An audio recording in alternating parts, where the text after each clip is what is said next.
राम चौथीच्या वर्गात पहिला आला. सगळ्यांना आनंद झाला. देशपांडे गुरुजींनी वर्गात कार्यक्रम घेतला.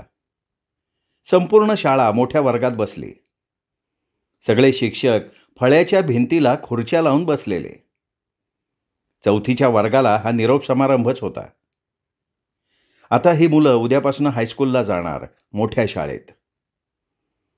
देशपांडे गुरुजींसह सर्वांचं लक्ष रामकडे होतं. राम सर्व गुणसंपन्न, नेहमी पहिला येणारा हरहुन्नरी विद्यार्थी. केवळ त्याच्या कौतुकासाठी शाळेनं अनेकदा असा कार्यक्रम आयोजित केला होता. आजचा कार्यक्रम हा शेवटचा म्हणून शाळेनं रामच्या पालकांना खास बोलवलं होतं, म्हणून फक्त रामची आई आलेली होती. हो, रामला फक्त आईच आहे, कमलाबाई. रामचे वडील गोविंदराव 2 वर्षांपूर्वीच देवाघरी गेलेले. राम दुसरीत होता. बाबांशी खेळायचा, त्यांच्याकडून छान छान गोष्टी ऐकायचा. पण गोष्टीतल्या उंच आकाशात त्याचे बाबा निघून गेले. पुढे कित्येक दिवस राम घराच्या बाहेर येऊन आकाशात बाबांना हाका मारायचा. ते एका छापखान्यात नोकरी करत होते.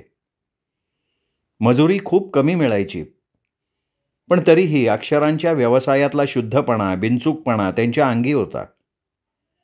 अत्यंत विश्वासू आणि प्रामाणिक म्हणून त्यांची ख्याती होती. गरिबी होती तरी या पारदर्शकतेचं ऐश्वर्य होतं. मोजक्या पैशात हे छोटं कुटुंब आनंदी होतं. या आनंदाला एक दुर्दैवाची दृष्ट लागली. गोविंदरावांचा छापखान्यात कागद आणताना अपघात झाला. गाडीचा ड्रायव्हर वाचला, पण गोविंदराव गेले. संपूर्ण परिसर हळहळला. इतक्यात देशपांडे गुरुजींनी रामचं नाव घेतलं. टाळ्यांचा गजर झाला. कमलाबाईंनी अश्रूंनी भरलेले डोळे पुसले. त्यांना आज रामचे बाबा आणि त्यांच्यासोबत खेळणारा राम दिसत होता. रामचं नाव ऐकताच त्या सजग झाल्या. मुलांनो, हा राम आपल्या शाळेचा अभिमान. हा शिष्यवृत्ती परीक्षेत जिल्ह्यात पहिला आला आणि आज नेहमीप्रमाणे वार्षिक परीक्षेत वर्गातही पहिला आला. अनेक भाषणांच्या स्पर्धा, पाठांतर स्पर्धा आणि सुंदर अक्षर स्पर्धांमधनं त्यानं बक्षिसं पटकवून या शाळेचा लौकिक वाढवलाय. मी रामबरोबर त्याच्या आईला विनंती करतो की त्यांनी सुद्धा हा छोटासा सत्कार स्वीकारावा. देशपांडे सरांच्या या निवेदनानंतर पुन्हा प्रचंड टाळ्या वाजल्या. साध्या सुध्या निष्कांचन कमलाबाई खाली मान घालून आपलं दारिद्र्य लपवत रामबरोबर पुढे आल्या. गुरुजींनी त्यांना शाल अर्पण केली, श्रीफळ गुच्छ देऊन सत्कार केला. रामला 5वीच्या पुस्तकांचा संच आणि 2 डझन वह्यांचं बक्षीस दिलं. टाळ्यांच्या गजरात एका आईचं आणि मुलाचं कौतुक झालं. हा सोहळा पाहायला रामचे बाबा असते तर. या विचारांनी कमलाबाईंचे डोळे पुन्हा पाण्यानं भरून वाहत होते. रामनं आईच्या कष्टाला न्याय दिला. घरी आल्यावर कमलाबाईंनी रामची दृष्ट काढली, त्याला ओवाळलं आणि आज त्याच्यासाठी खास केळाचं शिकरण आणि शिरा केला. या गोड जेवणाचा नैवेद्य रामनं बाबांना दाखवला आणि ही मायलेकरं जेवायला बसली. तसा जेवणाला आज खूप उशीर झाला. कमलाबाईंचं लक्ष जेवणात नव्हतं. त्यांना कामावर जायला उशीर झाला होता. इतक्यात मागच्या गल्लीतली कुसुम आली. अहो ताई, किती उशीर केलायसा, मालक लय चिडलेत. तिचं वाक्य पुरं व्हायच्या आत कमलाबाई तोंडातल्या घासावरच पाणी प्यायल्या आणि एका हातानं ताट उचलत त्या उठल्या. हा चल चल, मी रामच्या शाळेत गेले होते. गुरुजी ऐकतच नव्हते. राम, सावकाश जेव, ताट उचलून मोरीत ठेव आणि या नव्या पुस्तकांना कवर घाल. बाहेर कुठं जायचं नाही, मी 5 वाजेपर्यंत येते, जाऊ का? रामनं हू केलं आणि शहाणा ग माझा राजा असं म्हणत कमलाबाई कामावर गेल्या. काय करणार? रामचे आई वडील त्याच होत्या. गोविंदरावांच्या निधनानंतर त्याच प्रेसमध्ये त्यांना कागदाच्या घड्या घालायचा रोजगार मिळाला. पगार रोजच्या रोज, पण अगदी नगण्य. म्हणून कमलाबाई सकाळी आणि संध्याकाळी 2 घरची भांडी घासत होत्या. अशा 3 ठिकाणच्या मजुरीनं घराचा मेळ बसत होता. इथं सुरुवात. अजून रामचं संपूर्ण शिक्षण व्हायचंय, मग त्याला उभा करायचा. घराची व्यवस्था वेगळीच. एक खोली, तिचं भाडं भरलं की सगळे पैसे संपायचे. दरमहा नवं संकट. पावसाळ्यात तर ही चंद्रमौळी खोली चाळणीसारखी गाळायची. सारवणाची जमीन भिजली की ओल पसरत जायची. अगदी अंगातल्या धडुतापर्यंत ही ओल पसरायची. त्यांनी आजारपण यायचं आणि दारिद्र्याचं, संकटाचं रोज नवं रूप अवतीर्ण व्हायचं. असा सगळा कमलाबाईंचा प्रपंच उसवलेला, कुठंही शिवता न येण्याजोगा. गावात आधाराचं कोणी नाही. सगळे नातलग लांब गावी, तेही त्या त्या ठिकाणी असेच धडपडणारे. त्यामुळे कमलाबाई खऱ्या अर्थानं निराधार. अशा ही स्थितीत त्यांनी आज रामसाठी गोडधोड जेवण केलेलं, पण कर्तव्याच्या दक्षतेत हा आनंदही त्या घेऊ शकल्या नाहीत. अशा अनेक आनंद क्षणांपासून कमलाबाई कायमच वंचित राहिल्या. 18 दारिद्र्य आणि त्यात कोणाचाही आधार नाही. पण तरीही रामसारखा गुणी मुलगा देवानं पदरात घातलेला, हीच एक जगण्यातली खरी ऊर्जा. कमलाबाई रामकडे बघून या सगळ्या प्रतिकूलतेतही आनंदी राहत. रामच्या शैक्षणिक यशाचा आलेख कायम वाढत राहिला. परिस्थितीची नेमकी जाणीव या इवल्याशा जीवाला परिस्थितीनंच आली. काळ नावाचा अदृश्य शिक्षक त्याच्यासाठी असा परिपाठ घ्यायचा. हलाखीच्या प्रसंगांनीच रामला खूप काही शिकवलं. सोशिकता, धिटाई, प्रसंगोयोचित्त सारं सारं त्याला या दारिद्र्यानं शिकवलं.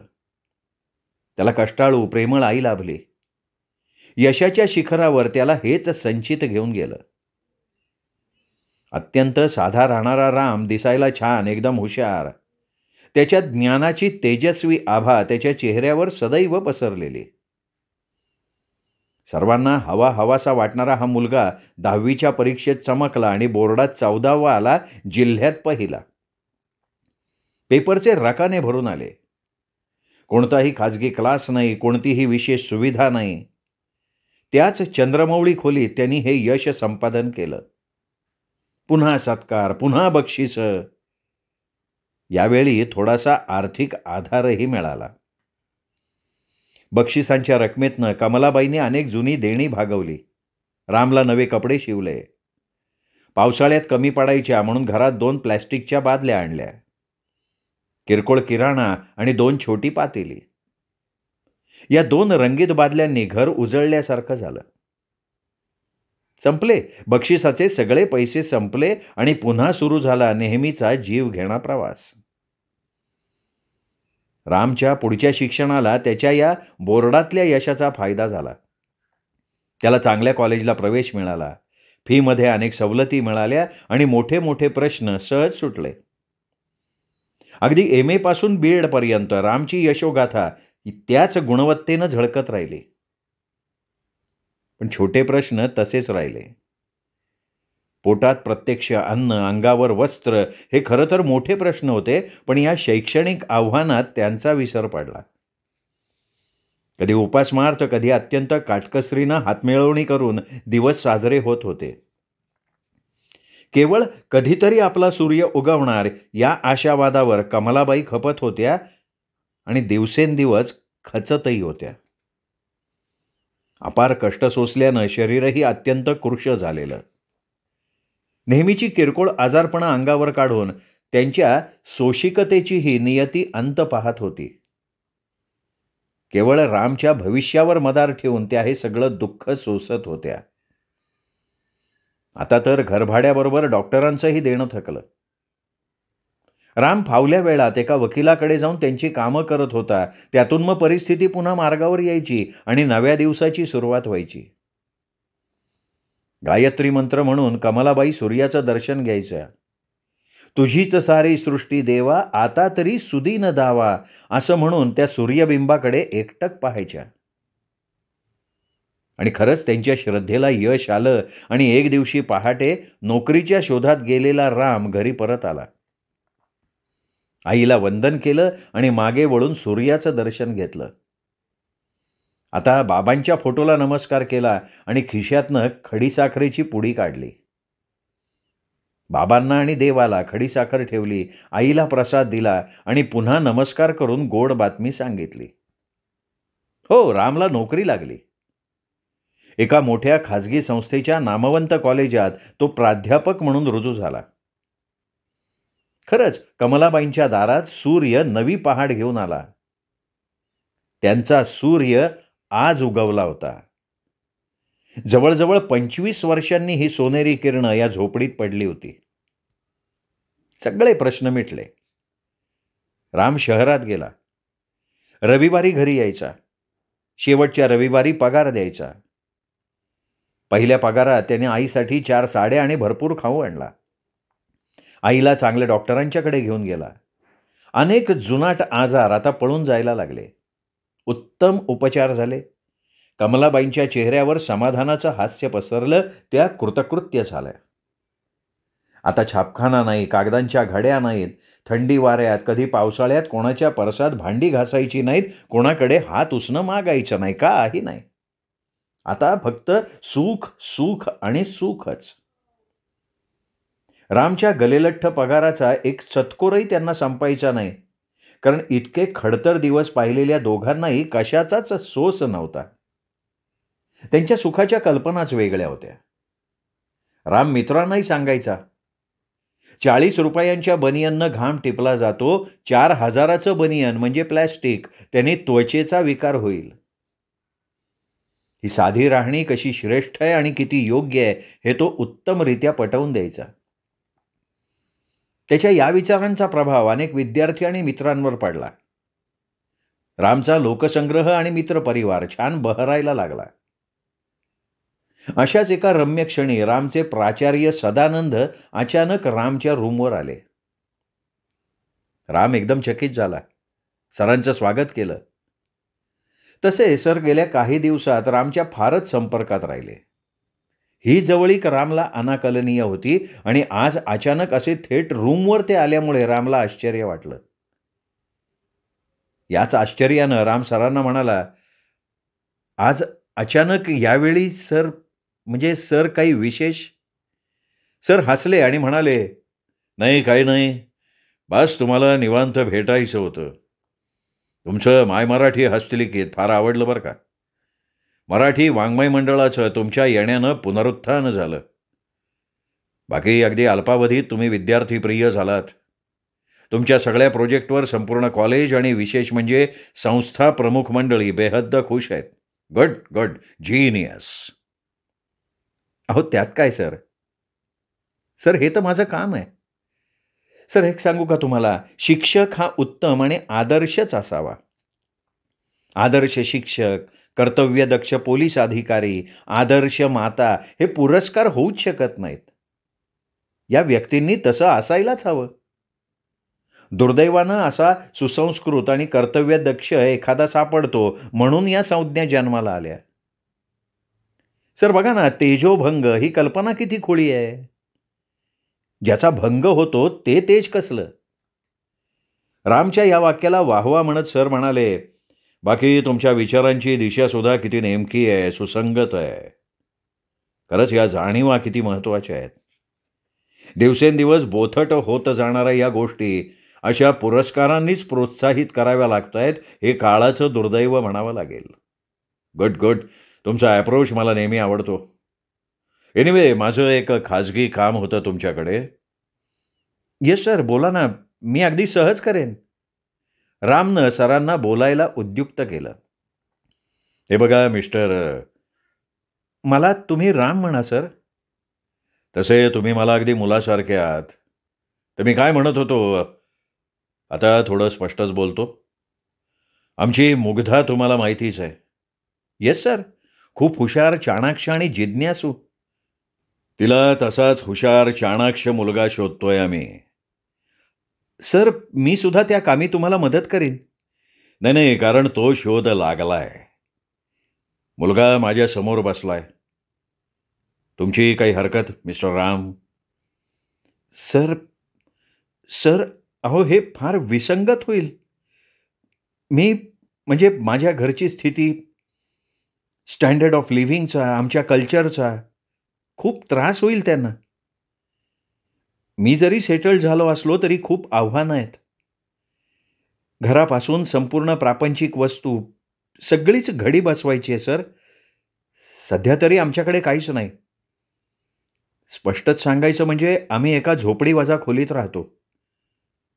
अत्यंत हलाखीत दिवस काढलेत आम्ही.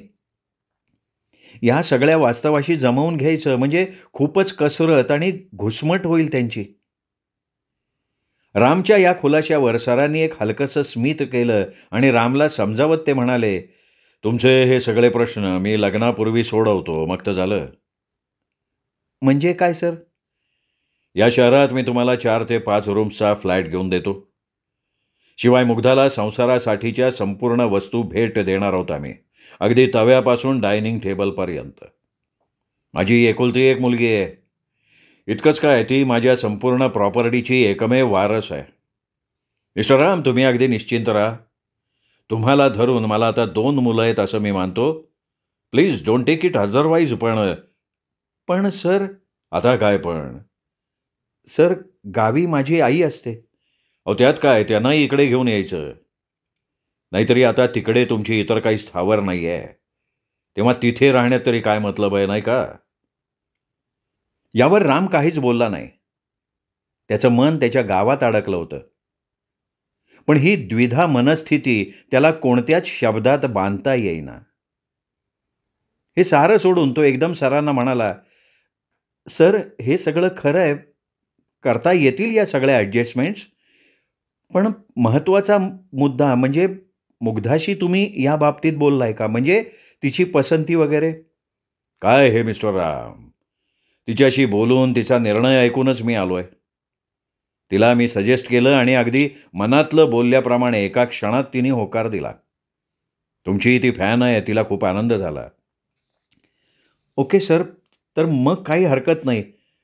फक्त ते घराचं ओझं मला जरा जास्त वाटतंय. आम्हालाही हातपाय हलवायला हवेत ना सर. आपण बँकेचं प्रपोजल करूयात का? नो नो नो राम, आता तुम्ही हा विषय वाढवू नका. आता आपली चर्चा आपण इथेच थांबू. आता लग्नाची तारीख आणि पत्रिका वाटणं 15-20 दिवसात सगळं उरकायचं आहे. चला कामाला लागतो. सर, माझी मदत प्रत्येक गोष्टीत घ्या सर. अगदी जरूर जरूर. हां, मग येतो मी. बाय. सरांना बाय करून राम लग्नाच्या विचारात गळून गेला. राम आणि मुग्धाचं लग्न झालं. खूप मोठा सोहळा झाला. कमलाबाईंचा आनंद गगनात मावेना. अंगणात अचानक सुखाची पुष्पवृष्टी व्हावी तसं झालं. त्या कृतकृत्य झाल्या. आयुष्यभर केलेल्या कष्टाचा त्यांना एका क्षणात विसर पडला. मुलांना आशीर्वाद देऊन त्या पुन्हा गावी निघून गेल्या. निघताना रामनं खूप आग्रह केला, समजावलं, पण कमलाबाईंनी थोड्या दिवसांनी येते अशी रामची समजूत घातली. रामचा संसाररथ दौडायला लागला. रोजचं कॉलेज, नंतर मुग्धाला तिच्या ऑफिसमधनं घेऊन यायचं. सारं कसं आखीव रेखीव. मुग्धा वेळात वेळ काढून आईकडे, बाबांकडे जायची. कधी दोघं जोडीनं जायचे, तर कधी आई बाबा त्यांच्याकडे यायचे. त्यामुळे रविवार सुद्धा मोकळा नसायचा. साहजिकच रामला सुटीला गावी जाता यायचं नाही. पूर्वी दर आठवड्याला आईकडे जाणारा राम आता 2 महिने झाले तरी गेला नाही. कमलाबाई त्याची दर रविवारी चातकासारखी वाट पाहायच्या, पण दरवेळी रामचा रविवारचा कार्यक्रम हा दुरावा वाढवतच होता. रामलाही खूप अस्वस्थ वाटायचं. आईची क्षणोक्षणी आठवण यायची. तो एक दिवशी बेडवर पडता पडता मुग्धाला म्हणाला, मुग्धा, आता आईला इकडे आणायला हवं. तिची समजूत काढून तिला उद्या आपण घेऊन येऊयात. यावर मुग्धा काहीच बोलली नाही. राम पुन्हा म्हणाला, काय ग, जाऊयात ना उद्या? नको. हे बघा राम, तुम्ही आपलं रुटीन पाहताय. आपली काय अवस्था होती या धावपळीत. मुग्धा, अगं तेच तर म्हणतोय ना मी. आई आली की तुझी निम्मी कामं करेल ती. निम्मी काय, सगळी करेल. शिवाय स्वयंपाक करणारी बाई सुद्धा ती ठेवू देणार नाही. आईच करेल सगळं. तिला खूप आवड आहे अगं कामाची. माहिती आहे मला. कामवालीच तर आहेत ना त्या. काय? नाही नाही, म्हणजे रोज तेच करून त्यांच्या अंगवळणी पडलंय. सहजतेनं सगळं करतात त्या, म्हणून म्हटलं. हां, मग झालं. उद्या आपण दोघे किंवा तुला दगदग वाटत असेल तर मी जातो आणि आईला घेऊन येतो, कसं? नो, नाही, नको. अरे, आत्ताच तर तू म्हणालीस ना सहजतेनं सगळं करतात त्या म्हणून? ते सगळं खरं आहे. पण इथे आपली प्रायव्हसी हिसकावणारं तिसरं कोणी नकोय मला. आपण फार तर थोडे जास्त पैसे पाठवत जाऊ त्यांना आणि त्यांनाही इथे कोंडल्यासारखं होईल. मुग्धा, अगं काय बोलतेस तू हे? मी योग्य आणि बरोबर बोलतीये. त्यांचं ते दरिद्री रूप या घरात म्हणजे शी, सगळंच अस्वच्छ, ओंगळ. तुम्हीच विचार करा राम, आपलं स्टँडर्ड. घरात आज बाबांच्या उंचीची माणसं येतात, प्रत्येकजण विचारेल या बाई कोण? मग काय सांगायचं आपण? मुग्धाच्या या वाक्यानं राम आतून पूर्ण कोसळला. त्याची तळपायाची आग मस्तकाला गेली. रागानं लालबुंद झालेल्या रामनं फाडकन मुग्धाला मुस्काटात मारली. मुग्धा जोरजोरानं रडत बेडरूममध्ये गेली. रडण्याचा आवाज वाढायला लागला. राम भानावर आला. त्याला क्षणभर काहीच कळेना. आपण हे काय केलं? चूक का बरोबर? त्याच्यापुढे शेकडो प्रश्नचिन्ह उभी राहिली. मुग्धाचं रडणं थांबेना आणि तिच्यासमोर पुन्हा जायची रामला हिंमत होईना. शेजारच्या भिंती कान टवकारू लागल्या. राम खजील झाला. काय करावं त्याला काही सुचेना. सरांनी दिलेलं हे घर रामला परकं वाटायला लागलं. हे घर नाही, हा भाडोत्री लॉज आहे. तो आतल्या आत तडफडायला लागला. या रागाचा सूड ती आईवर उगवेल. काय करावं त्याला काही कळेना. त्याची ही कोंडी फक्त त्याच्यापुरती होती. डोळ्यांच्या अश्रूमधून त्याला आई दिसत होती. त्या पडक्या मोडक्या खोलीतली आई. सगळा जीवनपट रामच्या डोळ्यांसमोर तरळायला लागला. स्वतः उपवास करून रामला घास भरवणारी आई. रामच्या शर्टसाठी स्वतः दंडाचं लुगडं नेसून रविवारी सुद्धा छापखान्यात राबणारी आई. रामसाठी आजारपणात रात्रभर जागणारी आई. पुस्तकांसाठी आधीच्या वर्गातल्या मुलांच्या दारोदार फिरणारी आई. कुणी दिलेला प्रसाद खाऊ मुलासाठी सांभाळून आणणारी आई. वाकड्या नजरांना रामच्या आधारावर जरब दाखवणारी आई आणि मुलाच्या संगोपनात आपल्या सुखाचा भविष्यकाळ बघणारी आई. आईची अशी विविध रूपं रामला दिसायला लागली. तो गहिवरला. आई हेच ब्रह्म, तीच सृष्टी. रामचं अवघं विश्व होती आई. त्याच्या गुणांचं, यशाचं कौतुक करणारं एक मोठं बक्षीस होती त्याची आई. कोणत्याही पुरस्कारापेक्षा आईच्या पदराची ऊब हीच सर्वश्रेष्ठ. रामला गलबलून आलं. त्याचं काळीज एका क्षणात पोरकं झालं. तो अंतर्मुख झाला, खूप रडला. आता ही कोंडी सोडवायची कशी, हा यक्ष प्रश्न त्याला भेडसावायला लागला. संपूर्ण आयुष्याला अर्धांगी म्हणून साथ देणारी पत्नी एकीकडे आणि दुसरीकडे जन्मदात्री आई. रामची अवस्था त्रिशंकूसारखी झाली. तो तसाच विचार करत राहिला. आजवर लहानांचे, महिलांचे, वृद्धांचे प्रश्न सोडवण्यासाठी अनेकांनी प्रयत्न केले. तशा संघटना उदयाला आल्या, कायदे झाले. पण आता या कोंडीचं काय? या ग्रहस्थाचे अश्रू कोण पुसणार? आईचा अनुभव आणि सोशिकता मोठी. तिने आजवर सोसलेल्या आघातात हा आघात काहीच नाही. तिचा स्वावलंबी स्वभाव मरेपर्यंत तिला साथ देईल. स्व जपणाऱ्या मुग्धाला या दुःखाचा स्पर्शही होणार नाही, कारण तिने घर बदललं तरी तिचे झालेले लाड, तो श्रीमंत संस्कार तिला एकदम बदलू शकणार नव्हता. स्वतःभोवतीचं भौतिक सुखाचं रिंगण तिला या अल्पवयात पार करणं शक्य नव्हतं. तो संस्कारच असावा लागतो. पुढे पोक्त वयात कदाचित काळ यांना शिकवेलही, पण तेव्हा माऊलीची सेवा करायची संधी हातातनं निसटलेली असेल. जिथे डोकं ठेवावं असे पाय तेव्हा मिळणार नाहीत. पण आज हे कोण समजावणार? रामलाही हुंदके अनावर झाले. त्या बंद घरात हसवणारी, चैतन्य वाटणारी अनेक सुखं होती, पण टीव्ही, टेप रेकॉर्डरसह सगळं मूक झालं होतं. फक्त मुसमुसून रडण्याचा आवाज. ही कोंडी जर सुटली नाही तर आयुष्यभर फक्त हेच रडणं या भिंतींना ऐकावं लागणार आणि एका नव्या प्रपंचाची वाताहात होणार. दुर्दैवानं हे वर्तमानातलं कटू सत्य आहे. रामला याची जाणीव झाली. आपल्यासाठी आपण जगावं हाच आता नवा सिद्धांत. आता पूर्ण शांतता झाली. राम मुग्धाजवळ गेला, तिला सॉरी म्हणाला, पण मुग्धानं त्याचा तो लाडीक हात झिडकारला आणि पुन्हा त्याच जोशात ती रामला म्हणाली, हे बघ राम, हे घर माझं आहे. तुझी आई इथे कधीच येता कामा नये आणि जर आली तर तो आपल्या संसाराचा शेवटचा दिवस असेल. अगं पण मी काय म्हणतोय ते. तिच्या एकेरी बोलण्याचा राग येऊ नये राम अगतिक झाला होता. मला तुमचं काही ऐकायचं नाहीये. तुमच्या आईनं जशा तुमच्यासाठी खस्ता खाल्ल्या तशा माझ्या मम्मानं माझ्यासाठी खाल्ल्यात.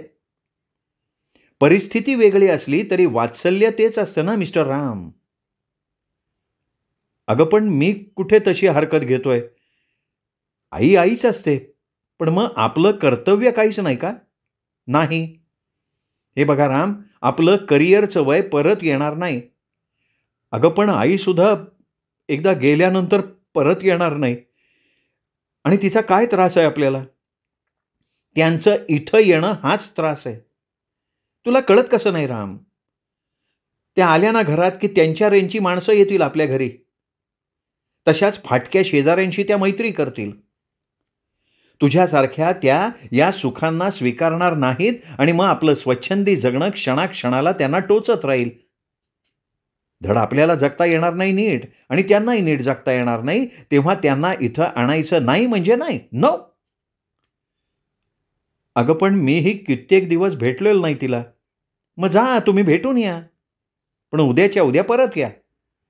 आपल्याला संध्याकाळी मॉलमध्ये जायचंय आणि उद्या रात्री श्रॉफ मॅडमच्या मुलाचा वाढदिवस आहे. अच्छा, त्या 17 भानगडी करणाऱ्या श्रॉफबाईच्या मुलाचा वाढदिवस आपल्याला महत्वाचा का? आता त्या एकट्या राहतात. वा. आपण एकटेच जाणार नाही आहोत. आमचा सगळा स्टाफ येणार आहे. हे बघ, उद्या मी जाणार नाहीये. मी अजून वर्षभर जरी गेलो नाही ना तर माझी आई जरा सुद्धा नाराज होणार नाही. सोसणं हे तिचं जगणं आहे. ती फक्त एवढंच म्हणेल की राम बाळा, तू सुखी आहेस ना, तुला कुठला त्रास नाही ना. बघता बघता सकाळचे 11 वाजले. रात्रभर चाललेला हा संघर्ष अधूनमधून पुन्हा सुरू व्हायचा. दोघांचंही शिक्षण आणि अनुभव त्यांना गप्प बसू देत नव्हता. त्यात या आयत्या घरामुळं रामला ती सारखी टोचत होती. हतबुद्ध राम त्यावेळी शांत व्हायचा. इतक्यात दारावरची बेल वाजली. प्राध्यापक राम आहेत का? अरे राम, मी वसंता. राम थक्क झाला. गावाकडचा त्याचा बालसवंगडी, जीवाभावाचा मित्र वसंता बाहेर आला होता. एकदम विनोदी, अत्यंत उत्साही आणि बोलका. इतक्यात रामला भानावर आणत मुग्धा म्हणाली, दार मी उघडणार नाही. हे असलेच गावचे उंडगे तुमच्याकडे येणार. राम रागानं लालबुंद झाला, पण या क्षणी त्याला काहीच पर्याय नव्हता. तो उठला. परत वसंताचा आवाज आला, अरे काय रे, किती वेळ दार उघडायला? अरे मी तुझ्यासाठी मोठी भेट घेऊन आलोय. माझे हात अवघडलेत, लवकर दार उघड की रे. राम निशब्द. रामनं दार उघडलं तर काय, वसंताबरोबर साक्षात रामची आई आली होती. माता शारदेसारखं धवल वस्त्र, रामनंच घेतलेली नवीन साडी, चेहऱ्यावर नीरव शांतता, समाधानाचं विलसित हास्य, डोळ्यात रामला भेटण्यासाठीची उत्कट ओढ. या उत्कंठेनं त्या इथवर आलेल्या. रामचा दिवाणखाना बाहेरून दिसत होता. मुलाच्या या कर्तृत्वाचा अभिमान त्यांच्या चेहऱ्यावर पसरला होता. पण पांढरा फट्ट रामचा चेहरा बघून त्या चिंतित झाल्या. राम निर्विकार चेहऱ्यानं दोघांकडे फक्त पाहत होता. दार अडवून तो दारातच स्थितप्रज्ञाप्रमाणे उभा. वसंताचं स्वागत नाही, आईकडे प्रेमळ कटाक्ष नाही. त्याची कोंडी त्याला काहीच करू देत नव्हती. तो हतबल झाला. क्षणात मुग्धा तर क्षणात आई दिसू लागली. नोकरी, प्राचार्य, हा नवीन वेल फर्निश फ्लॅट, खाली पार्क केलेली गाडी आणि हे सगळं चित्र जाऊन क्षणात डोळ्यात खोलवर शिरणारी त्याची गावाकडची उद्ध्वस्त खोली. सगळी चित्र त्याच्या भोवती फेर धरून नाचायला लागली. त्याला काय होतंय हे वसंताला आणि आईला काहीच कळेना. रामचे डोळे पाण्यानं चकाकत होते, तर आईचे डोळे रामच्या दर्शनानं भरून आले होते. अजूनही दोघे अवघडून दारात उभे. इतक्यात रामनं स्वतःचे डोळे पुसले. अनोळखी माणसांसारखा तो त्या दोघांकडे बघायला लागला. तेवढ्यात वसंताच म्हणाला, "अरे, आम्हाला आत या तरी म्हण. काय झालंय काय राम?" राम गप्पच. त्यांनी पुन्हा डोळे पुसले आणि यावेळी रामचे डोळे पूर्ण बदलले. मघाची अगतिकता, ओढ नव्हती. आईला घरात घेऊन रोज होणारा संघर्ष, भांडण त्याला दिसायला लागलं. तिला घरातनं बाहेर काढणारी मुग्धा त्याला दिसली. त्यापेक्षा माझी ही माय गावाकडं थोडीफार जगेल तरी, पण इथे 4 दिवसात प्राण सोडेल. तो प्रयोग करण्यापेक्षा ती केवळ माझ्या आठवणींच्या शिदोरीवर खूप काळ जगेल. रामनं मनातल्या मनात गणित मांडलं. त्याची ही कोंडी त्यांनी अगदी तात्पुरती सोडवली. वसंता आणि आईकडे त्यांनी रागानं पाहिलं आणि एका श्वासात तो एका विलक्षण धाडसानं बोलला, "हे बघ मित्रा, तू कोण, कुठला मला माहित नाही. शहरात रोज दारात असे 100 लोक येतात." रामच्या या वाक्यानं वसंता पुरता चक्रावून गेला. त्याच्या डोळ्यांसमोर विटी दांडू, भोवरा, गोट्या खेळणारा राम दिसायला लागला. याला आज आत्ता असं अचानक झालं तरी काय? रामला समजावत वसंता म्हणाला, "अरे, माझं जाऊ दे, पण आईला तरी घरात घे." रामनं आईकडे पायाच्या नखापासून वरपर्यंत पाहिलं. डोळ्यांनीच मनातल्या मनात तिला वंदन केलं आणि पुन्हा कठोर शब्दात तो गरजला, "मी या बाईला सुद्धा ओळखत नाही. सॉरी, कृपया आपण मला त्रास देऊ नका. माझ्या सोनेरी प्रपंचात मिठाचा खडा टाकू नका. प्लीज तुम्ही जा आता, जा." "अरे पण Ram." "I say get out.